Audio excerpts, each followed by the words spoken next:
শিবের শারদ প্রাতে বেজে উঠেছে আলোকমঞ্জিত। ধরণীর বহিরাকাশে অন্তরিত মেঘমালা, প্রকৃতির অন্তরাকাশে জাগরিত জ্যোতির্ময়ী জগন্মাতার আগমন বার্তা।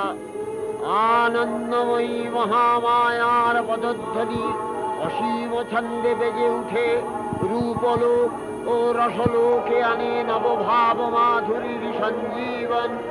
তাই আনন্দিতা শ্যামলী মাতৃকার চিন্ময়ীকে মৃন্ময়ীতে আবাহন। আজ চিৎশক্তি রূপিণী বিশ্বজননীর শারদশ্রী বিমণ্ডিতা প্রতিমা মন্দিরে মন্দিরে ধ্যান বোধিতা।